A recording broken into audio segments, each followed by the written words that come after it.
വിദ്യാർത്ഥികൾ എല്ലാവരെയും +1 ഇംഗ്ലീഷ് ക്ലാസ്സിലേക്ക് ഒത്തിരി സ്നേഹത്തോടെ സ്വാഗതം ചെയ്യുന്നു. ഗ്ലിംസസ് ഓഫ് ഗ്രേറ്റ്നസ് എന്നുള്ള ഈ യൂണിറ്റിൽ നമ്മൾ ഇന്ന് കാണാൻ പോകുന്നത് quest for the theory of everything. Quest എന്ന വാക്കുകൊണ്ട് ഉദ്ദേശിക്കുന്നത് അന്വേഷണം എന്നാണ്. സകലത്തിന്റെയും തത്വത്തിന് വേണ്ടിയുള്ള അന്വേഷണം എന്നാണ് ഈ ടൈറ്റിൽ കൊണ്ട് ഉദ്ദേശിക്കുന്നത്. ഇതൊരു പ്രൊഫൈലാണ്. ആരെ പറ്റിയാണ് ഈ പ്രൊഫൈൽ ഉള്ളത്? നിങ്ങൾക്ക് ചിത്രത്തിൽ കാണാം. സ്റ്റീഫൻ ഹോക്കിങ്ങിനെ പറ്റിയുള്ള ഒരു പ്രൊഫൈലാണ്. അദ്ദേഹത്തിന്റെ ജീവിതത്തെ പറ്റിയുള്ള അല്ലെങ്കിൽ അദ്ദേഹത്തിന്റെ ആ ഒരു ജീവിത കാലഘട്ടത്തെ പറ്റിയുള്ള ഒരു ചുരുക്കം, ഒരു ചെറുതായിട്ടുള്ളൊരു ഒരു പ്രൊഫൈൽ, ബേസിക് ആയി കുറച്ച് കാര്യങ്ങൾ മാത്രം ഉൾപ്പെടുത്തിക്കൊണ്ടുള്ള അദ്ദേഹത്തിന്റെ ജീവിത കഥ എന്ന് വേണമെങ്കിൽ പറയാം.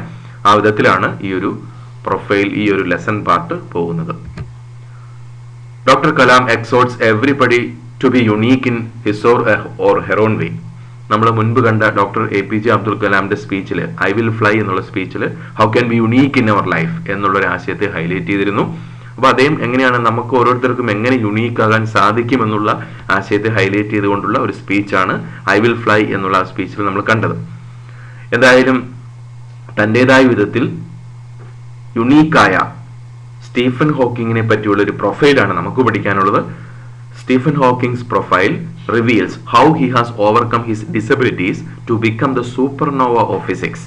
തന്റെ ഒരുപാട് കുറവുകൾ, ഒരുപാട് ഡിസബിലിറ്റീസ് ഉണ്ടായിരുന്നു, ഒരുപാട് പ്രോബ്ലംസ് ഉണ്ടായിരുന്നു. അതിനെയൊക്കെ അതിജീവിച്ചുകൊണ്ട് ഭൗതിക ശാസ്ത്രത്തിലെ സൂപ്പർനോവ അല്ലെങ്കിൽ അത്ഭുത നക്ഷത്രമായിട്ട് മാറാനായിട്ട് സ്റ്റീഫൻ ഹോക്കിങ്ങിന് സാധിച്ചു. അപ്പൊ നോക്കിയുള്ളൂ, തന്റേതായ വിധത്തിൽ അദ്ദേഹം യുണീക്കായി. അപ്പോൾ ആ ഒരു യുണീക്നെസ്സിനെ ഹൈലൈറ്റ് ചെയ്യുന്ന ഒരു ചെറിയ പ്രൊഫൈലാണ് നമുക്കിന്ന് പഠിക്കാനുള്ളത്. And this profile is written by Kitty Gail Ferguson. ഒരു സയൻസ് എഴുത്തുകാരിയായിട്ടുള്ള കിറ്റി ഗെയിൽ ഫെർഗൂസൺ ആണ് ഇത് എഴുതിയിരിക്കുന്നത്. നമ്മളെല്ലാവരും ഈ പറയുന്നത് പോലെ സ്റ്റീഫൻ ഹോക്കിങ്ങിന്റെ ചിത്രങ്ങളൊക്കെ കണ്ടിട്ടുണ്ട്. അദ്ദേഹം എപ്പോഴും വീൽ ചെയറിലാണ്.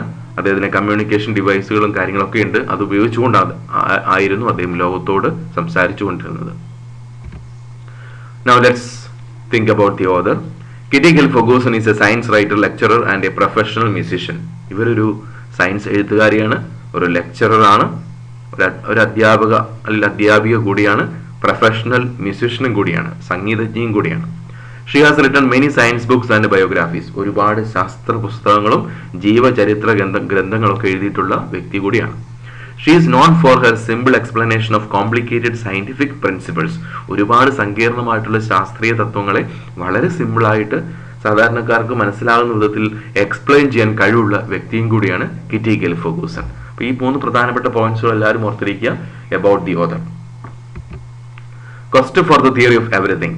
ക്വസ്റ്റ് എന്ന വാക്കുകൊണ്ട് ഉദ്ദേശിക്കുന്നത് അന്വേഷണമാണ്, സകലത്തിന്റെയും തത്വത്തിനു വേണ്ടിയുള്ള അന്വേഷണം. Quest for the theory of everything is a profile written by Kitty Gale Ferguson, and in which the author reveals how the great scientist Stephen Hawking has overcome his disabilities to become the supernova of physics.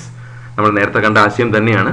ഒരുപാട് problems ഉണ്ടായിരുന്നു, ഒരുപാട് disabilities ഉണ്ടായിരുന്നു. അതിനെല്ലാം തരണം ചെയ്തുകൊണ്ട് ഭൗതിക ശാസ്ത്രത്തിലെ അത്ഭുത നക്ഷത്രമായിട്ട് മാറാൻ സാധിച്ച സ്റ്റീഫൻ ഹോക്കിങ്ങിന്റെ ഒരു ജീവിതത്തിന്റെ ചുരുക്കമാണ് നമുക്കിവിടെ പഠിക്കാനുള്ളത്. ഇതൊരു പ്രൊഫൈലാണെന്ന കാര്യം പ്രത്യേകം ശ്രദ്ധിക്കുക. ഇതിന്റെ ടൈറ്റിൽ നമുക്ക് എല്ലാവർക്കും അറിയാം, question for the theory of everything. നമുക്കിനി ലെസൺ പാർട്ടിലേക്ക് വരാം. Kindly please open your text book at page number 18. അവിടെ നിങ്ങൾക്ക് അതിന്റെ ടൈറ്റിലൊക്കെ കാണാൻ സാധിക്കുന്നു, question for the theory of everything. ഇനി നമുക്ക് ഈ ഒരു ലെസൺ തുടങ്ങുമ്പോൾ തന്നെ കാണാൻ സാധിക്കുന്നത് അദ്ദേഹത്തിന്റെ ജനനവും അതുമായി ബന്ധപ്പെട്ട കാര്യങ്ങളൊന്നുമില്ല ആദ്യം കാണാൻ സാധിക്കുന്നത്. ആദ്യം നമ്മുടെ ശ്രദ്ധയെ കിറ്റി ഗെയിൽ ഫെർഗൂസൺ ഒരു വലിയ ലെക്ചർ ഹാളിലേക്ക് കൊണ്ടുപോവുകയാണ്.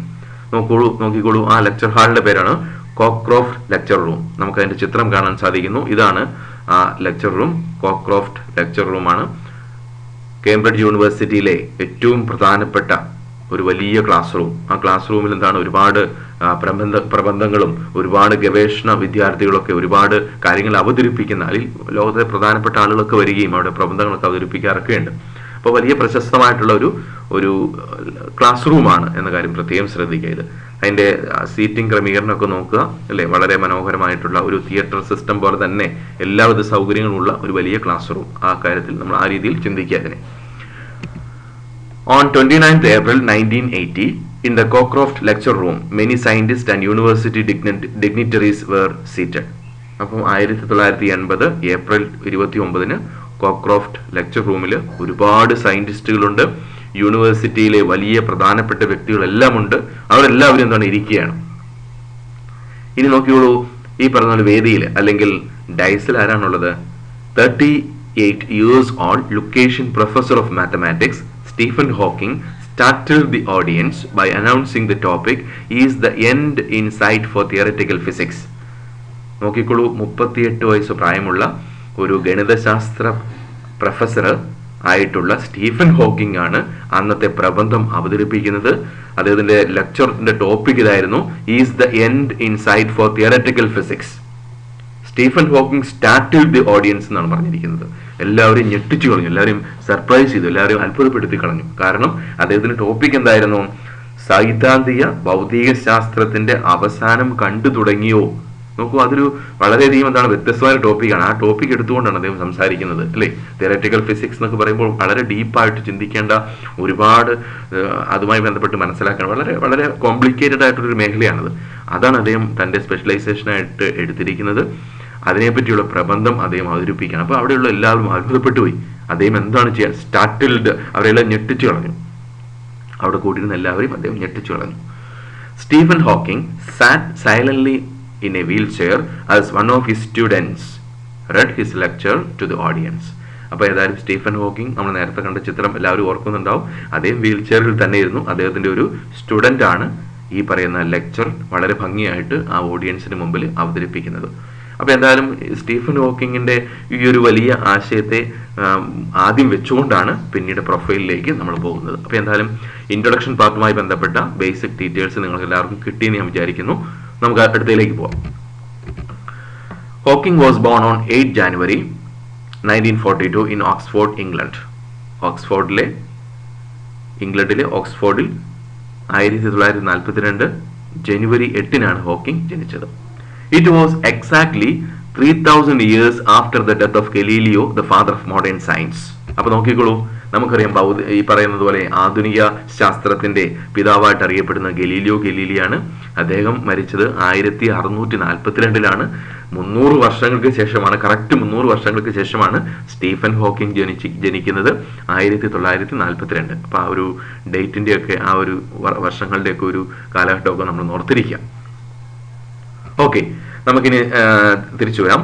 Frank and Isabel Hawking, Stephen's parents, were not wealthy but they believed in the value of education. എന്തായാലും ഈ ഫ്രാങ്കും ഇസബൽ ഹോക്കിങ്ങുമാണ് അദ്ദേഹത്തിന്റെ പേരൻസ്. നമുക്ക് അദ്ദേഹത്തിന്റെ പേരൻസിന്റെ ചിത്രങ്ങളൊക്കെ ഇവിടെ കാണാൻ സാധിക്കുന്നു. നോക്കിക്കോളൂ, ഇതാണ് അദ്ദേഹത്തിന്റെ പേരൻസ്. എന്തായാലും അവരെന്താണ്? They believed the value of education. എന്തായാലും വിദ്യാഭ്യാസത്തിന് മൂല്യത്തെപ്പറ്റി അവർ മനസ്സിലാക്കിയിരുന്നു. അതുകൊണ്ട് തന്നെ നന്നായിട്ട് അവനെ പഠിപ്പിക്കാനൊക്കെ ആയിട്ട്, സ്റ്റീഫൻ ഹോക്കിങ്ങിനെ പഠിപ്പിക്കാനൊക്കെ ആയിട്ട് അവർ ശ്രമിച്ചിരുന്നു. ഓക്കെ, ഇനി മറ്റൊരു വളരെ പ്രധാനപ്പെട്ട ഒരു ഡീറ്റെയിൽസ് നിങ്ങളുടെ മുമ്പിലേക്ക് കൊണ്ടുവരികയാണ്. നമ്മുടെ ആൽബർട്ട് ഐൻസ്റ്റീൻ, സ്റ്റീഫൻ ഹോക്കിംഗ്, ഒപ്പം തന്നെ ഗലീലിയോ ഗലീലി, ഇവർ തമ്മിലുള്ള ആ ഒരു കണക്ഷനൊക്കെ നോക്കിക്കോളൂ. നിങ്ങൾക്കത് പോസ് ചെയ്തതിനു ശേഷം കൂടുതൽ ഡീറ്റെയിൽസ് വായിച്ച് നോക്കിയാൽ മതി, പെട്ടെന്ന് മനസ്സിലാക്കാവുന്നതേ ഉള്ളൂ. Okay, he had he schooling at Saint Albans. നോക്കിയോളൂ, അദ്ദേഹം പഠിച്ചത് ഒരു സാധാരണ ലോക്കൽ സ്കൂളിലാണ്, ഒരു സെയിന്റ് ആൽബൻസ് എന്നുള്ള ലോക്കൽ സ്കൂളിലാണ് അദ്ദേഹം പഠിച്ചത്. അദ്ദേഹത്തിന്റെ സ്കൂളിലെ ചിത്രം ഇവിടെ കാണാൻ സാധിക്കുന്നു. ചർച്ചിനോട് ചേർന്നുള്ള ഒരു സാധാരണ സ്കൂൾ. അദ്ദേഹം വെസ്റ്റ് മിനിസ്റ്ററിലുള്ള ഫേമസ് പബ്ലിക് സ്കൂളിൽ അഡ്മിഷൻ എടുക്കണമെന്ന് ആഗ്രഹിച്ചിരുന്നു. എന്നാൽ അദ്ദേഹത്തിന് എൻട്രൻസുമായി ബന്ധപ്പെട്ടുകൊണ്ടുള്ള അല്ലെങ്കിൽ സ്കോളർഷിപ്പ് എക്സാമിനേഷനുമായി ബന്ധപ്പെട്ട എൻട്രൻസ് എഴുതാൻ സാധിച്ചില്ല. അതുകൊണ്ട് ഒരു സാധാരണ സ്കൂളിൽ, നമ്മളൊക്കെ പഠിക്കുന്നത് പോലെ ഒരു സാധാരണ സ്കൂളിലാണ് അദ്ദേഹം വിദ്യാഭ്യാസം നേടുന്നത്. പ്രാഥമികമായിട്ടുള്ള അല്ലെങ്കിൽ അദ്ദേഹത്തിന്റെ സ്കൂളിംഗ് അവിടെയായിരുന്നു എന്ന കാര്യം പ്രത്യേകം ശ്രദ്ധിക്കാം. Okay, now his school life.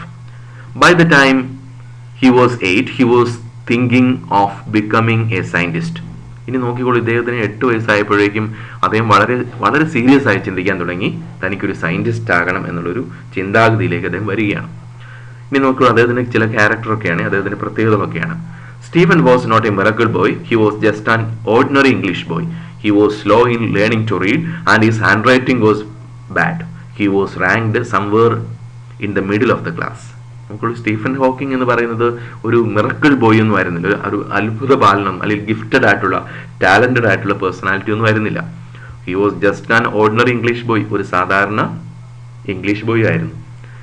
He was slow in learning to read. ഇപ്പോൾ വായിക്കാനൊക്കെ എന്താണ് വളരെ സ്ലോ ആയിരുന്നു.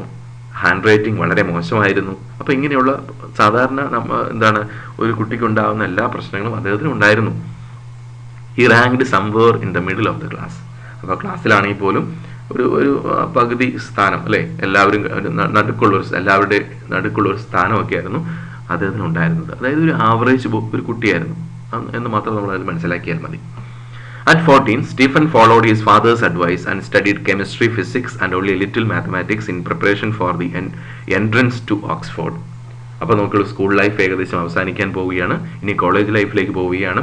അപ്പോൾ എന്തായാലും 14 വയസ്സായപ്പോഴേക്കും അച്ഛൻ്റെ ഉപദേശം സ്വീകരിച്ചുകൊണ്ട് അദ്ദേഹം കെമിസ്ട്രിയും ഫിസിക്സും കുറച്ച് മാത്തമാറ്റിക്സും പഠിക്കുകയാണ്. അപ്പോൾ അത് നമുക്കറിയാം എന്തിനു വേണ്ടിയിട്ടാണ്, ഓക്സ്ഫോർഡിലേക്ക് എൻട്രൻസ് എഴുതി ഓക്സ്ഫോർഡിലേക്ക് പോകാൻ വേണ്ടിയിട്ടാണ്. അപ്പോൾ എന്തായാലും അങ്ങോട്ടേക്ക് അഡ്മിഷൻ നേടാൻ വേണ്ടിയിട്ട് അദ്ദേഹം ഈ കാര്യങ്ങളൊക്കെ പഠിക്കുകയാണ്. അപ്പോൾ ഓർത്തിരിക്കുക, chemistry, physics and only A little mathematics, ഇത്രയും കാര്യങ്ങളൊക്കെയാണ് അദ്ദേഹം പഠിക്കുന്നത്. ഓക്കെ, അടുത്തിലേക്ക് പോവാം. His college life. In 1959 at 17, Hawking went to Oxford to study natural science to specialize in physics. എന്തായാലും 1959 അദ്ദേഹം ഓക്സ്ഫോർഡിലേക്ക് എത്തിച്ചേരുകയാണ്. 17 വയസ്സൊക്കെ ആയപ്പോഴേക്കും അദ്ദേഹം ഓക്സ്ഫോർഡിലേക്ക് വന്നു. ഓക്സ്ഫോർഡ് എന്ന് പറയുന്നത് നമുക്കറിയാം വളരെ പ്രധാനപ്പെട്ട ഒരു യൂണിവേഴ്സിറ്റിയാണ്. ആ ഒരു മേഖലയിലേക്ക് അദ്ദേഹം പഠിക്കാൻ വരുന്നു. നാച്ചുറൽ സയൻസും ഒപ്പം തന്നെ ഫിസിക്സ് ഒക്കെയാണ് പ്രധാനമായിട്ടും അദ്ദേഹം എടുത്തത്. കാരണം ഭൗതിക ശാസ്ത്രത്തോട് വലിയ താല്പര്യമുള്ളൊരു ഒരു വിദ്യാർത്ഥിയും കൂടിയായിരുന്നു സ്റ്റീഫൻ ഹോക്കിംഗ്. ഒരുപാട് കാര്യങ്ങൾ കണ്ടെത്താനുള്ള ഒരു മേഖല അവിടെ ഉണ്ടെന്ന് അദ്ദേഹം ഇരുന്നത് കൊണ്ടായിരിക്കാം. Okay, now let's see the next one.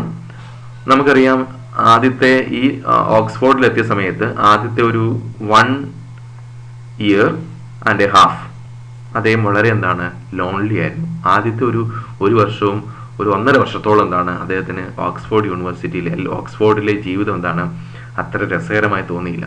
വളരെ സാധാരണ പോലെ അങ്ങ് പോയി എന്ന് മാത്രമേ ഉള്ളൂ. പക്ഷെ എന്നാലും ശ്രദ്ധിക്കുക, ഏകദേശം but half way through his second year he began to enjoy Oxford. ഏകദേശം ഒരു സെക്കൻഡ് ഇയർ ഒക്കെ ആയപ്പോഴേക്കും അദ്ദേഹം വളരെ പ്രധാനമായിട്ടും ഓക്സ്ഫോർഡിലെ ജീവിതം ഒത്തിരി ആസ്വദിക്കാൻ തുടങ്ങി. ഇനി നോക്കിക്കോളൂ, അദ്ദേഹത്തിന്റെ ഒരു ആസ്വാദനവുമായി ബന്ധപ്പെട്ടുകൊണ്ട് അദ്ദേഹത്തിന്റെ വലിയ ക്വാളിറ്റീസ് അവിടെ കൊടുത്തിരിക്കുകയാണ്. He became popular and well accepted by his peers. He was lively, buoyant and adaptable. അദ്ദേഹത്തിന്റെ സമപ്രായക്കാരുടെ ഇടയിൽ അദ്ദേഹം വലിയ സമ്മതനായിട്ട് വലിയ പോപ്പുലാരിറ്റി ഉള്ള വ്യക്തിയായിട്ട് മാറി. ഹി വാസ് ലൈവ്ലി, അദ്ദേഹം വളരെ ആക്റ്റീവ് ആയിരുന്നു. അദ്ദേഹം വളരെ ബോയന്റ് ആണ്. ബോയന്റ് മീൻസ് ചിയർഫുൾ ആണ്, വളരെ ഹാപ്പി ആയിരുന്നു, എപ്പോഴും വളരെ ഹാപ്പി ആയിരുന്നു. ആൻഡ് അഡാപ്റ്റബിൾ, ഏത് സിറ്റുവേഷനുമായിട്ട് യോജിച്ചു പോകാൻ സാധിക്കുന്ന ഒരു വ്യക്തിയും കൂടിയായിരുന്നു. ഹി ഹാഡ് ലോങ് ഹെയർ, നീളമുള്ള മുടി ഉണ്ടായിരുന്നു. He was famous for his വിറ്റ്, അദ്ദേഹത്തിന്റെ ആ ഒരു സാമർഥ്യവുമായി ബന്ധപ്പെട്ടുകൊണ്ട് അദ്ദേഹം വളരെ പ്രശസ്തനായിട്ട് മാറി. അദ്ദേഹത്തിന്റെ ആ ഒരു ബുദ്ധികൂർമ്മത അല്ലെ, നമുക്ക് അതുമണി മനസ്സിലാക്കാം. വിറ്റ് എന്ന് പറയുമ്പോൾ ആ ഒരു സാമർഥ്യം, ആ ഒരു കഴിവാണ്, ചടുലത എന്നൊക്കെ നമ്മൾ പറയില്ലേ. And he like the classical music, അദ്ദേഹത്തിന് ഈ പറയുന്നത് പോലെ ശാസ്ത്രീയ സംഗീതം ഇഷ്ടമായിരുന്നു. സയൻസ് ഫിക്ഷൻ അല്ലെ, ശാസ്ത്ര സംബന്ധമായിട്ടുള്ള നോവലുകളൊക്കെ വലിയ ഇഷ്ടമായിരുന്നു. He took part in sports, അതുപോലെ സ്പോർട്സിലും അദ്ദേഹം പങ്കെടുത്തു. അപ്പോൾ നോക്കിയോളൂ, സെക്കൻഡ് ഇയർ ആയപ്പോഴേക്കും സംഭവിച്ചു. ഓക്സ്ഫോർഡിലെ ജീവിതം അദ്ദേഹം വളരെയധികം ആസ്വദിച്ചു, രസകരമായിട്ട് അദ്ദേഹം എല്ലാം ഫീൽ ചെയ്തു, അദ്ദേഹത്തിന് വളരെ ഭംഗിയായിട്ട് എല്ലാം തോന്നുകയാണ്. ഓക്കെ, നമുക്ക് ഈ കാര്യങ്ങളൊക്കെ മനസ്സിലായെന്ന് വിചാരിക്കുകയാണ്. അടുത്തിലേക്ക് പോകുന്നു. ഓക്സ്ഫോർഡ് യൂണിവേഴ്സിറ്റിയുടെ ചിത്രമൊക്കെ കാണാൻ സാധിക്കുന്നു. വലിയ അതിപുരാതനമായിട്ടുള്ള ഒരു യൂണിവേഴ്സിറ്റിയാണ് ഓക്സ്ഫോർഡ് എന്ന കാര്യം പ്രത്യേകം ശ്രദ്ധിക്കുക. ഓക്കെ, നൗ ഹിസ് വിറ്റ്, അദ്ദേഹത്തിന്റെ സാമർഥ്യം, അദ്ദേഹത്തിന്റെ ആ ഒരു ചടുലത അല്ലെങ്കിൽ ആ ഒരു കഴിവിനെ കാണിക്കുന്ന ഒരു ചെറിയ ഇൻസിഡന്റ് പറയുകയാണ്. By the end of third year he had then applied to do PhD in theoretical physics at Cambridge. അപ്പോൾ ഏകദേശം ഓക്സ്ഫോർഡിലെ 3ാമത്തെ വർഷമൊക്കെ ആയപ്പോഴേക്കും അദ്ദേഹത്തിന് ഇനി PhD, ഡോക്ടറേറ്റ് ഓഫ് ഫിലോസഫി എന്നുള്ളൊരു മേഖലയിലേക്ക് പോകണം എന്ന് അദ്ദേഹം ആഗ്രഹിക്കുകയാണ്. അപ്പോൾ അതിനു വേണ്ടിയിട്ട് അദ്ദേഹം തിയററ്റിക്കൽ ഫിസിക്സ് ആണ് എടുക്കുന്നത്. കേംബ്രിഡ്ജിലേക്ക് പോകണമെന്നും ആഗ്രഹിക്കുകയാണ്. As he had only a borderline result, his examiners called him for an interview and asked him about his plans. അപ്പോൾ നോക്കുക, അദ്ദേഹത്തിന് ഈ പറയുന്ന പോലെ നമുക്കറിയാം, ഇപ്പോൾ ഓക്സ്ഫോർഡിൽ ഏകദേശം പഠനം പൂർത്തിയാക്കി കഴിഞ്ഞ് കഴിഞ്ഞാൽ കേംബ്രിഡ്ജിലേക്ക് പോകണം. അപ്പോഴേക്കും എൻട്രൻസ് എഴുതണം. എൻട്രൻസ് എഴുതി നല്ല മികച്ച മാർക്ക് ഉണ്ടെങ്കിലാണ് അടുത്ത ലെവലിലേക്ക് കടന്നു പോകാൻ സാധിക്കാം. എന്തായാലും ഈ പറയുന്ന പോലെ സ്റ്റീഫൻ ഹോക്കിങ്ങും ഈ എൻട്രൻസ് ഒക്കെ എഴുതി, പക്ഷേ വിചാരിച്ച നല്ലൊരു സ്കോർ ഒന്നും കിട്ടിയില്ല. ഒരു കഷ്ടി അങ്ങോട്ട് പാസ്സായി എന്നുള്ളൊരു സ്കോർ മാത്രമേ അദ്ദേഹത്തിന് ലഭിച്ചുള്ളൂ. അപ്പോൾ എന്തായാലും അദ്ദേഹത്തിന് നോർമലി പാസ്സായി കഴിഞ്ഞ് കഴിഞ്ഞാൽ ഒരു ഇന്റർവ്യൂ ഉണ്ട്. ആ ഇന്റർവ്യൂവിലേക്ക് അദ്ദേഹത്തിന് വിളിക്കുകയാണ്. അപ്പോൾ ആ വിളിച്ച സമയത്ത് അദ്ദേഹത്തോട് എക്സാമിനേഴ്സ് ചോദിച്ചു, നിങ്ങളുടെ പ്ലാൻ എന്തൊക്കെയാണ്? He told the examiners boldly, അദ്ദേഹം വളരെ എന്താണ് ശക്തമായിട്ട് വളരെ സ്ട്രോങ് ആയിട്ട് അവരോട് പറഞ്ഞു, if I get a first I shall go to Cambridge. If I receive a second, I will remain at Oxford. I expect that you will give me a first. അപ്പോൾ നമുക്ക് ഇത് അദ്ദേഹത്തിന്റെ ഒരു വിറ്റിനെ കാണിക്കുന്നത്, അതിന്റെ സാമർത്ഥ്യത്തെ, അദ്ദേഹത്തിന്റെ ആ ചടുലതയെ കാണിക്കുകയാണ്. If I get a first I shall go to Cambridge. എനിക്ക് 1ാം സ്ഥാനം ലഭിക്കുകയാണെങ്കിൽ ഞാൻ കേംബ്രിഡ്ജിൽ പോകും. എനിക്ക് എന്താണ് 2ാം സ്ഥാനം ലഭിക്കുകയാണെങ്കിൽ ഞാൻ എന്താണ് ഓക്സ്ഫോർഡിൽ തന്നെ നിൽക്കും. ഇനി ഞാൻ പ്രതീക്ഷിക്കുന്നത് എന്താണ്, നിങ്ങൾ എനിക്ക് ഫസ്റ്റ് തരുമെന്നാണ്. അപ്പൊ ഈ ഒരു മറുപടി എന്ന് പറയുന്നത് അവിടെ ഉണ്ടായിരുന്ന എക്സാമിനേഴ്സിനെ എല്ലാവരെയും അത്ഭുതപ്പെടുത്തി കളഞ്ഞു. അങ്ങനെ he got his first and he went to Cambridge. അങ്ങനെ അദ്ദേഹത്തിന് അവിടെ എന്താണ് 1ാം സ്ഥാനം ലഭിക്കുകയും അങ്ങനെ 1ാം സ്ഥാനത്തിന്റെ ഫലമായിട്ട് കേംബ്രിഡ്ജിലേക്ക് പോകാനായിട്ട്, പഠനം തുടർന്ന് കേംബ്രിഡ്ജിലേക്ക് കൊണ്ടുപോകാനായിട്ട് അദ്ദേഹത്തിന് സാധിക്കുകയാണ്. ഓക്കെ, നോക്കിക്കോളൂ, യൂണിവേഴ്സിറ്റി ഓഫ് കേംബ്രിഡ്ജ്, അതിന്റെ ചിത്രമൊക്കെ നിങ്ങൾക്ക് ഇവിടെ കാണാൻ സാധിക്കുന്ന കാര്യം പ്രത്യേകം ഓർക്കുക. Now he's A rare disease. ഇനി കേംബ്രിഡ്ജിലേക്കൊക്കെ എന്താണ് പോയി കഴിഞ്ഞപ്പോഴേക്കും എന്ത് സംഭവിച്ചു, അദ്ദേഹത്തിന് ഒരു അപൂർവമായിട്ടൊരു അസുഖം പിടിപെടുകയാണ്. His first year at Cambridge was worse due to his poor mathematical background. നമുക്ക് നേരത്തെ മനസ്സിലായിട്ടുണ്ട്, അദ്ദേഹം സ്കൂളിലൊക്കെ പഠിക്കുന്ന സമയത്ത് കെമിസ്ട്രിയും ഫിസിക്സുമാണ് പഠിച്ചിരുന്നത്. കൂടുതലായിട്ടും കുറച്ച് മാത്തമാറ്റിക്സേ പഠിച്ചുള്ളൂ. അതുകൊണ്ട് തന്നെ സംഭവിച്ചു, കേംബ്രിഡ്ജിലൊക്കെ എത്തിയപ്പോഴേക്കും അദ്ദേഹം തിയററ്റിക്കൽ ഫിസിക്സിൽ എന്താണ് സ്പെഷ്യലൈസേഷൻ ചെയ്യാൻ ആഗ്രഹിച്ചിരുന്നു. പക്ഷെ അദ്ദേഹത്തിന്റെ വളരെ മോശമായിട്ടുള്ള ഗണിതശാസ്ത്ര പരിജ്ഞാനം അദ്ദേഹത്തെ വല്ലാതെ എന്താണ് ബുദ്ധിമുട്ടിലാക്കി.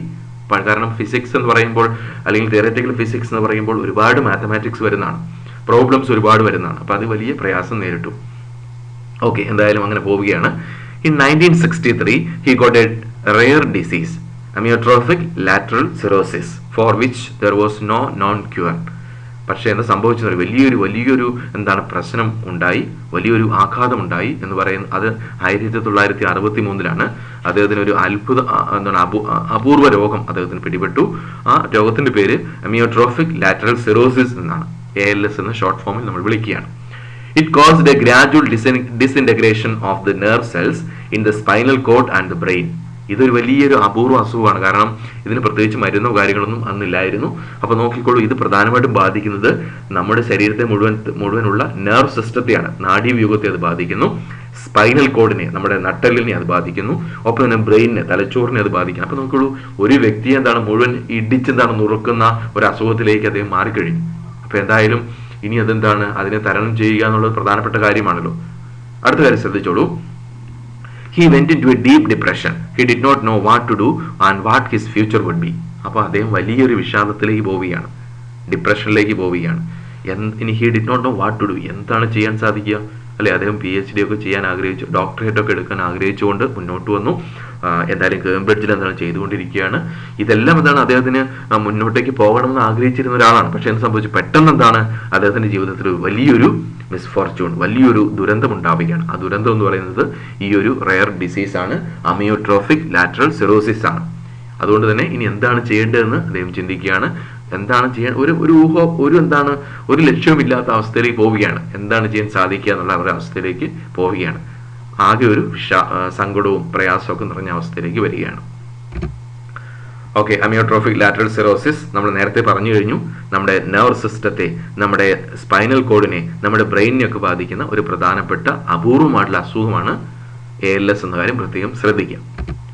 നൗ ഹിസ് ഓപ്റ്റിമിസം, അദ്ദേഹത്തിന്റെ ശുഭാപ്തി വിശ്വാസത്തെ കാണിക്കുകയാണ്. നോക്കിക്കോളൂ. He said that his dreams at that time were confused. ആ സമയത്ത് അദ്ദേഹത്തിന്റെ സ്വപ്നങ്ങളൊക്കെ വളരെ കൺഫ്യൂസ്ഡ് ആയിരുന്നു, വളരെ കുഴഞ്ഞു മറിഞ്ഞ അവസ്ഥയിലായിരുന്നു. The doctors told him that he had only 2 years to live.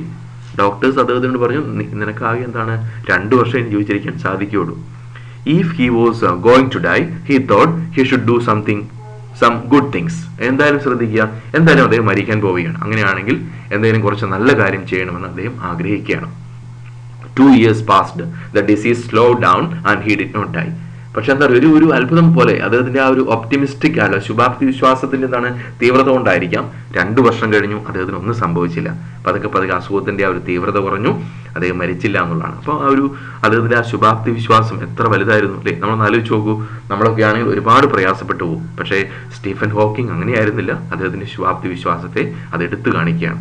Okay, now let's think about his wife, അദ്ദേഹത്തിന്റെ ലൈഫ് പാർട്ട്ണർ ആയിട്ടുള്ള ജെയിൻ വൈൽഡിനെ പറ്റി നമുക്ക് ചിന്തിക്കാം. He met Jain wild at A new years party at saint Albans. അപ്പോൾ saint ആൽബൻസിൽ നടന്ന ഒരു new year പാർട്ടിയിൽ യാദൃച്ഛികമായിട്ട് ജെയിൻ വൈൽഡിനെ കാണുകയാണ്. ഇനി ജെയിൻ വൈൽഡ് ഇദ്ദേഹത്തെ പറ്റി കണ്ട ആശയങ്ങൾ എന്തൊക്കെയാണെന്ന് നോക്കിക്കോളൂ. She thought Hawking was very intelligent, eccentric, rather arrogant, but he was interesting and she liked his wit. ഇവിടെ ശ്രദ്ധിക്കാം. She thought Hawking was very intelligent, eccentric and rather arrogant. അപ്പോൾ നോക്കിക്കോളൂ, ഇവിടെ ഹോക്കിംഗ് എന്താണ്? ഹോക്കിങ്ങിന്റെ ആ ഒരു ഇന്റലിജന്റ് ആയിട്ടുള്ള ആ ഒരു അവസ്ഥയെയും ഒപ്പം തന്നെ വളരെ വ്യത്യസ്തമായിട്ട് എക്സെൻട്രിക് ആയിട്ടല്ലേ ആ ഒരു ചിന്തിക്കുന്ന ഒരു അവസ്ഥയും ഒപ്പം തന്നെ ആ ഒരു അരഗൻസിനൊക്കെ എന്താണ് നമ്മുടെ ഈ ജെയിൻ വൈൽഡിന് വല്ലാതെ ഇഷ്ടപ്പെട്ടു. He was interesting and she like this വിറ്റ്.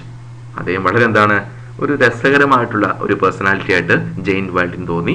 ഒപ്പം തന്നെ അദ്ദേഹത്തിന്റെ ഈ സ്റ്റീഫൻ ഹോക്കിങ്ങിന്റെ എന്താണ് ആ ഒരു സാമർത്ഥ്യത്തെ, ആ ഒരു വിറ്റിനെ, ആ ഒരു ബുദ്ധി കൂർമ്മതയെ അല്ലെങ്കിൽ ആ ഒരു ചടുലതയൊക്കെ എന്താണ് നമ്മുടെ ജെയിൻ വൈൽഡിന് ഇഷ്ടപ്പെട്ടു. അപ്പൊ എന്തായാലും ഇതുകൊണ്ട് സംഭവിച്ചു ഒരു നല്ലൊരു ഇംപ്രഷൻ ജെയിൻ വൈൽഡിന്റെ മനസ്സിലുണ്ടാവുകയാണ്. ആരെ പറ്റിയിട്ട്? സ്റ്റീഫൻ ഹോക്കിങ്ങിനെ പറ്റിയിട്ട്. നൗ സ്റ്റീഫൻ ഹോക്കിങ് എന്തായാലും വളരെയധികം ഇംപ്രസ്ഡ് ആയി. ആരെ പറ്റി? ജെയിൻ വൈൽഡിനെ പറ്റി. ഇനി നോക്കിയുള്ള ആ സമയത്ത് ജെയിൻ വൈൽഡിനെ പറ്റിയിട്ട് ചില കാര്യങ്ങൾ നമുക്ക് മനസ്സിലാക്കാം. She was A shy teenager with a strong faith in God. ഒരു അല്പം എന്താണ് നാണം കുടുങ്ങിയായിട്ടുള്ള ഒരു കൗമാരക്കാരിയായിട്ടുള്ള പെൺകുട്ടിയായിരുന്നു ഈ ജെയിൻ വൈൽഡ്. പക്ഷേ അവർക്കെന്താണ് ദൈവത്തിൽ നല്ലൊരു വിശ്വാസം, അല്ലെ, ആഴത്തിലുള്ള വിശ്വാസം ഉണ്ടായിരുന്നു. This faith was ingrained by her mother, ingrained in her by her mother. Jane വൈൽഡിന് അമ്മയിൽ നിന്നുമായിരുന്നു ഈ ഒരു ദൈവവിശ്വാസം പകർന്നു കിട്ടിയത്. അപ്പൊ അതുകൊണ്ട് തന്നെ ആ ഒരു ഗോഡ് ഫിയറിംഗ് ആയിട്ടുള്ള പേഴ്സണാലിറ്റി ആയിരുന്നു നമ്മുടെ ജെയിൻ വൈൽഡ് എന്ന കാര്യം ശ്രദ്ധിക്കുക. Jane believe that good can come out of any adversity. അപ്പോൾ ജെയിൻ വൈൽഡിന്റെ പ്രത്യേകത, അവരെപ്പോഴും എന്താ പറയുക ചിന്തിച്ചത്, ഏത് ദൗർഭാഗ്യത്തിൽ നിന്നും ഒരു നല്ലത് സംഭവിക്കുമെന്നൊരു ചിന്താഗതി അവരുടെ മനസ്സിൽ എപ്പോഴും ഉണ്ടായിരുന്നു. അപ്പൊ എന്തായാലും ഈ വിധത്തിൽ എന്താണ് ജെയിൻ വൈൽഡിനെ നമുക്ക് മനസ്സിലാക്കാൻ സാധിക്കുന്നു. He liked her optimism and their friendship grew. They thought that together they could make something good. For Stephen it made a big difference. അപ്പൊ എന്തായാലും ഹോക്കിങ്ങിന് ഈ പറയുന്ന ജെയിൻ വൈൽഡിന്റെ ആ ഒരു ഓപ്റ്റിമിസ്റ്റിക് ആയിട്ടുള്ള ആ ഒരു ചിന്താഗതി അല്ലെങ്കിൽ ശുഭാപ്തി വിശ്വാസം വല്ലാതെ ഇഷ്ടപ്പെട്ടു. അങ്ങനെ അവരുടെ ആ ഒരു ഫ്രണ്ട്ഷിപ്പ് പതുക്കെ വളർന്നു. ഒപ്പം തന്നെ അവർ മനസ്സിലാക്കി together they could make something worth while. അവർക്ക് എന്താണ് ഒരുമിച്ച് ചേർന്നുകൊണ്ട് കുറെ നല്ല കാര്യങ്ങൾ ചെയ്യാൻ സാധിക്കുന്ന ഒരു വിശ്വാസത്തിലേക്ക് അവർ വരികയാണ്. ഏതായാലും സ്റ്റീഫൻ ഹോക്കിങ്ങിന്റെ ജീവിതത്തിൽ അത് വലിയ മാറ്റങ്ങൾക്ക് വഴിവെക്കുകയാണ്. അപ്പൊ നോക്കിയോളൂ, ഈ ഒരു സ്ലൈഡിൽ നമ്മൾ കണ്ടിരിക്കുന്നത് സ്റ്റീഫൻ ഹോക്കിങ്ങിന്റെ ആ ഒരു ക്യാരക്ടറിനെ അത് കാണിക്കുന്നുണ്ട്, ജെയിൻ വൈൽഡിനെ പറ്റി പറയുന്നുണ്ട്. ഇനി അവർക്ക് രണ്ടുപേർക്കും ഉണ്ടായ ഫീലിംഗ് എന്തൊക്കെയാണ്, ഇതൊക്കെയാണ് പ്രധാനമായിട്ടും ഈ ഒരു സ്ലൈഡിൽ നമ്മൾ കണ്ടത്. അപ്പൊ നോക്കിയോളൂ, ക്യാരക്ടർ സ്കെച്ചുമായി ബന്ധപ്പെട്ടുകൊണ്ട് ഒരു അനാലിസിസ് ചോദിച്ചാൽ, ജെയിൻ വൈൽഡിനെ പറ്റി ചോദിച്ചാൽ നമുക്ക് ഈ ഒരു ആശയം കൊടുക്കാം. She was A shy teenager with a strong faith in God. ആ ഒരു ആശയം കൊടുക്കാം. അപ്പൊ എന്തായാലും ഇതൊക്കെ നമ്മുടെ മനസ്സിലൊന്ന് ഓർത്ത് വെക്കാനായിട്ട് പ്രത്യേകം ശ്രദ്ധിക്കുക. വളരെ പ്രധാനപ്പെട്ട പോയിന്റുകൾ മാത്രമേ നമ്മളിവിടെ കാണുന്നുള്ളൂ. ഓക്കെ, ഇനി നോക്കിയുള്ളൂ ഹോക്കിംഗ് ആൻഡ് ജെയിൻ വൈൽഡ്. ഇവിടെ ജെയിൻ വൈൽഡിനെയും ഹോക്കിങ്ങിന്റെയും ചിത്രം നമുക്ക് ഇവിടെ കാണാൻ സാധിക്കുന്നു. നിങ്ങൾ നോക്കുക. Okay, his reputation as A genius. ഇനി പതുക്കെ പതുക്കെ സ്റ്റീഫൻ ഹോക്കിംഗ് എന്ന് പറയുന്ന ആ ഒരു സാധാരണ വ്യക്തി എന്താണ്, ഒരു വലിയ ശാസ്ത്രജ്ഞൻ അല്ലെങ്കിൽ വലിയ ജീനിയസ് എന്നുള്ള വിധത്തിലേക്ക് ഉയർന്നു വരികയാണ്. People remember Hawking moving about in the university with a cane, supporting himself against the wall. ഇനി നോക്കിയപ്പോൾ അദ്ദേഹം കേംബ്രിഡ്ജ് യൂണിവേഴ്സിറ്റിയിലൊക്കെ ആയിരുന്ന സമയത്ത് അദ്ദേഹത്തിന് എന്താണ് വരാന്തയിലൂടെ നടക്കാൻ വലിയ പ്രയാസമായിരുന്നു. ആ സമയത്ത് അദ്ദേഹം എന്താണ് ഒരു വലിയ നീളമുള്ള കെയിൻ, ഒരു വലിയ ഊന്നുവടിയൊക്കെ ഉപയോഗിച്ചുകൊണ്ടാണ് നടന്നിരുന്നത്. ഒപ്പം തന്നെ ഭിത്തിയിലൊക്കെ എന്താണ് സപ്പോർട്ടൊക്കെ ചെയ്തുകൊണ്ടാണ്. അദ്ദേഹം നേരെ നടക്കാൻ സാധിക്കുന്നില്ല. കാരണം എന്താണ്, it is because of the rare disease. അതുകൊണ്ട് അദ്ദേഹത്തിന് നടക്കാൻ സാധിച്ചിരുന്നില്ല. ഇനി നോക്കിയുള്ള അദ്ദേഹത്തിന് സംസാരിക്കുമ്പോൾ എന്താണ് ഒരുപാട് പ്രയാസം ഉണ്ടായിരുന്നു. ഒപ്പം തന്നെ നോക്കിയുള്ള അദ്ദേഹത്തിന് ഷൂലേസ് പോലും കെട്ടാനായിട്ട് അദ്ദേഹത്തിന് സാധിക്കില്ലായിരുന്നു. അത്ര വലിയ ഒരുപാട് നോക്കുള്ളൂ, നിങ്ങൾ ആലോചിച്ച് നോക്കുള്ളൂ, ഒരുപാട് പ്രയാസങ്ങൾ അദ്ദേഹത്തിന്റെ ജീവിതത്തിൽ ഉണ്ടാവുകയാണ്. People remember his brashness in sessions in which some of the most distinguished scientist spoke. Hawking daringly asked unexpected questions. അപ്പൊ എന്തായാലും ശ്രദ്ധിക്കാം. പക്ഷേ എന്താ അറിയോ, അദ്ദേഹത്തിന്റെ ആ ഒരു ബ്രാഷ്നസ്, അദ്ദേഹത്തിന്റെ ആ ഒരു ബോൾഡ്നെസ്, ആ ഒരു ധൈര്യം എന്താണ് പലപ്പോഴും എന്താണ് കാണാൻ സാധിച്ചിരുന്നു. ഏത് സമയത്താണെന്നറിയോ, നമുക്കറിയാം പല മനോഹരമായിട്ടുള്ള ക്ലാസ്സുകളൊക്കെ നടക്കുന്ന സമയത്ത് പല പ്രശസ്തരായിട്ടുള്ള സയന്റിസ്റ്റുകളൊക്കെ അവരോട് ഈ പറയുന്ന ഹോക്കിങ്ങിനോടും മറ്റ് കൂടെയുള്ള ആളുകളോടൊക്കെ സംസാരിക്കുന്ന സമയത്ത് അവരോടെന്താ അറിയോ, വളരെ ധൈര്യത്തോടു കൂടി വളരെ അപ്രതീക്ഷിതമായ ചോദ്യങ്ങളൊക്കെ ചോദിക്കാനായിട്ട് അദ്ദേഹത്തിന് സാധിച്ചിരുന്നു. He knew what he was talking about. താൻ എന്താണ് ചോദിക്കുന്നത് അദ്ദേഹത്തിന് അറിയാമായിരുന്നു. His reputation as A genius another Einstein came then. ആ സമയത്ത് പതുക്കെ സംഭവിച്ചു, അദ്ദേഹത്തിന്റെ റെപ്യൂട്ടേഷൻ ഒരുപാട് ചോദ്യങ്ങളൊക്കെ ചോദിക്കണം, വളരെ ആരും ചോദിക്കാത്ത, ആരും കാണാത്ത വ്യത്യസ്തമായ ചോദ്യങ്ങളൊക്കെ ചോദിച്ചുകൊണ്ട് ശാസ്ത്രജ്ഞരെ ഒക്കെ അത്ഭുതപ്പെടുത്തിക്കൊണ്ട് മറ്റുള്ളവർ മുമ്പിൽ നിന്നാണ് ഒരു ജീനിയസ് എന്നുള്ള വിധത്തിലേക്ക് ഉയർന്നു വരാനായിട്ട് അദ്ദേഹത്തിന് സാധിച്ചു. പതുക്കെ സംഭവിച്ചു, അനദർ ഐൻസ്റ്റീൻ എന്നുള്ള വിധത്തിലേക്ക് ആളുകൾ അദ്ദേഹത്തെ കാണാൻ തുടങ്ങി എന്നുള്ളതാണ്. ഇനി അദ്ദേഹത്തിന്റെ ഫാമിലി നമുക്ക് കാണാൻ സാധിക്കുന്നു. സ്റ്റീഫൻ ഹോക്കിംഗ് നമുക്കറിയാം, വീൽ ചെയറിൽ ഇരിക്കുന്ന ആ ചിത്രങ്ങളൊക്കെ നിങ്ങൾ ശ്രദ്ധിക്കുക. ഏതായാലും ഇതൊക്കെ നമ്മുടെ ജീവിതവുമായി ബന്ധപ്പെട്ടുകൊണ്ട് അല്ലെങ്കിൽ നമ്മൾ മനസ്സിലാക്കേണ്ട ഒരുപാട് പാഠങ്ങൾ സ്റ്റീഫൻ ഹോക്കിങ്ങിന്റെ ജീവിതത്തിൽ ഉണ്ടെന്ന കാര്യം പ്രത്യേകം ശ്രദ്ധിക്കുക. In 1980, he thought of writing a book about the universe. 1980 ആയപ്പോഴേക്കും അദ്ദേഹത്തിന് എന്താണ് സ്വന്തമായിട്ട് പ്രപഞ്ചത്തെ പറ്റിയിട്ട് ഒരു പുസ്തകം എഴുതണമെന്ന് അദ്ദേഹം ആഗ്രഹിക്കുകയാണ്. ഹിസ് ബുക്ക്, ആ ബുക്കിന്റെ പേരെന്താണ്? A brief history of time. എന്തായാലും അത്തരത്തിലൊരു പുസ്തകം എഴുതണമെന്ന് അദ്ദേഹം ആഗ്രഹിക്കുകയാണ്. അതിൽ എന്തൊക്കെ കാര്യങ്ങൾ അദ്ദേഹം ഉൾപ്പെടുത്താൻ ആഗ്രഹിച്ചിരുന്നെ നോക്കിക്കോളൂ. Where did the universe come from? എവിടെ നിന്നാണ് പ്രപഞ്ചം വന്നത്? Is it infinite? അത് അനന്തമാണോ? Does it have any boundaries? അതിനെന്തെങ്കിലും എന്താണ് അതിർവരമ്പുകളുണ്ടോ? Will it come to an end? If so how? അതിനൊരു അവസാനമുണ്ടോ? അതെങ്ങനെയായിരിക്കും? Is there a complete theory of the universe and everything in it? പ്രപഞ്ചത്തിന് മുഴുവനായിട്ടും ഒരു ഒറ്റ തിയറി ഉണ്ടോ? അങ്ങനെ നോക്കുക. Is there a beginning of time? സമയത്തിന് ഒരു തുടക്കമുണ്ടോ? Could time run back? സമയത്തിന് തിരിച്ചു പോകാൻ സാധിക്കുമോ? His purpose in writing the book was to make science understandable to non scientist. അദ്ദേഹം പുസ്തകം എഴുതാൻ പ്രധാനപ്പെട്ട കാരണം സയൻസ് അറിയാത്ത ഒരു സാധാരണ വ്യക്തിക്ക് പോലും എന്താണ് സയൻസ് മനസ്സിലാക്കാൻ സാധിക്കണം. ആ വിധത്തിലാണ് എന്താണ് അദ്ദേഹം ഈ ഒരു പുസ്തകം തയ്യാറാക്കാൻ വേണ്ടി ആഗ്രഹിച്ചത്. ഓക്കെ, അടുത്തിലേക്ക് നമുക്ക് നോക്കാം. His tracheotomy operation. He completed his first draft in 1984. When he was in Switzerland, there he got pneumonia and was a life supporting system. അങ്ങനെ 1984 ആയപ്പോഴേക്കും തൻ്റെ ബുക്കിന്റെ ആ ഒരു ടെക്സ്റ്റിന്റെ എന്താണ് ഫസ്റ്റ് ഡ്രാഫ്റ്റ് അദ്ദേഹം റെഡിയാക്കി. ഇനി അദ്ദേഹം സ്വിറ്റ്സർലൻഡിലായിരുന്ന സമയത്ത് യാദൃശ്ചികമായിട്ട് അദ്ദേഹത്തിന് ന്യൂമോണിയ ബാധിക്കുകയാണ്. അങ്ങനെ ന്യൂമോണിയ നമുക്കറിയാം നമ്മുടെ ശ്വാസകോശ ലങ്സിനെയൊക്കെയാണ് പ്രധാനമായിട്ട് അത് ബാധിക്കുന്ന കാര്യം നമുക്ക് എല്ലാവർക്കും അറിയാം. അങ്ങനെ അദ്ദേഹം സംഭവിച്ചു ലൈഫ് സപ്പോർട്ടിംഗ് സിസ്റ്റത്തിന്റെ സഹായത്തോട് പോകാൻ തുടങ്ങി. കാരണം അദ്ദേഹം വെന്റിലേറ്റർ പോലുള്ള സംവിധാനത്തിലേക്ക് പോയി. കാരണം അത് അത്ര വളരെ സീരിയസ് ആയിട്ട് അദ്ദേഹത്തിന് ആ ന്യൂമോണിയ ബാധിക്കുകയാണ്. Doctor suggested a tracheotomy operation. This would result in the removal of his wind pipe.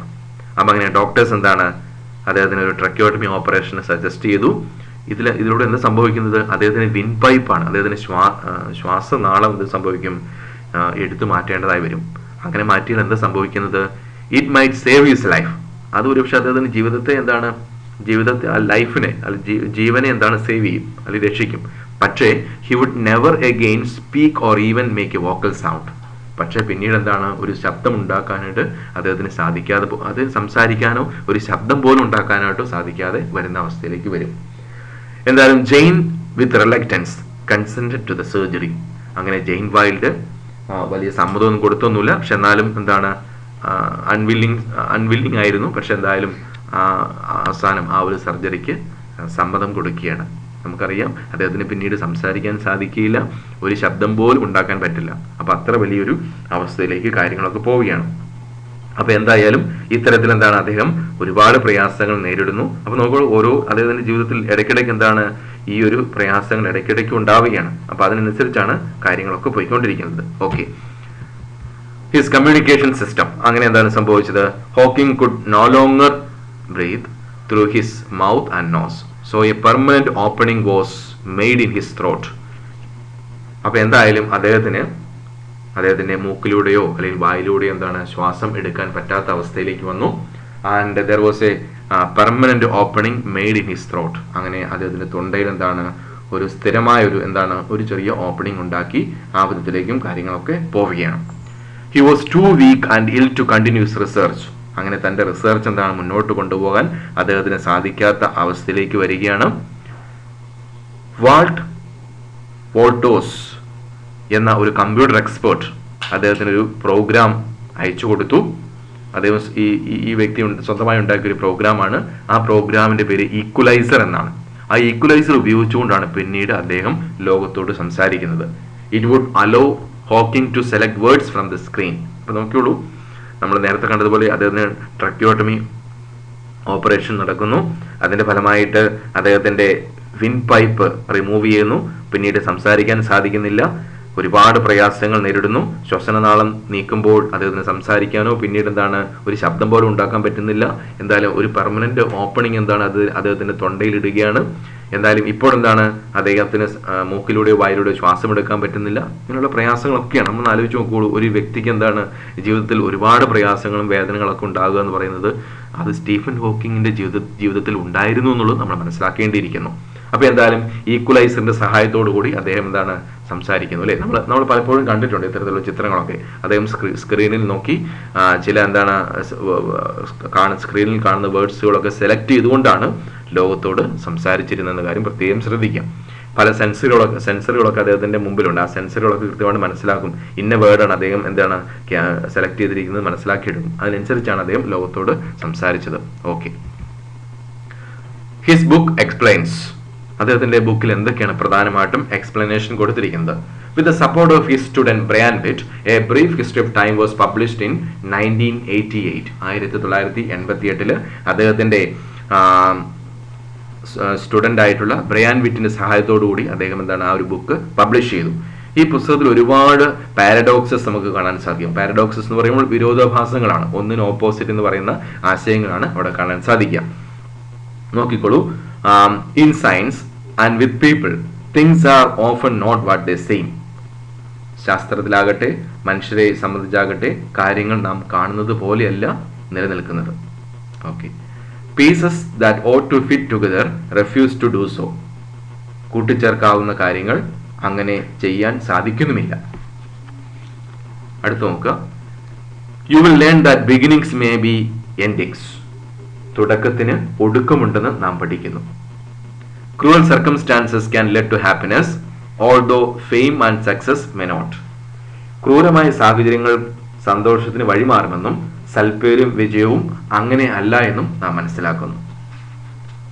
Two great scientific theories taken together seem to give us nonsense.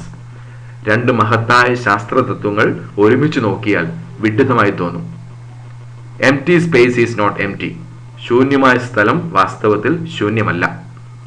Black holes are not black. തമോഗർത്തങ്ങൾ യഥാർത്ഥത്തിൽ കറുപ്പ് നിറഞ്ഞവയല്ല, അല്ലെങ്കിൽ കറുപ്പ് നിറമുള്ളവയല്ല.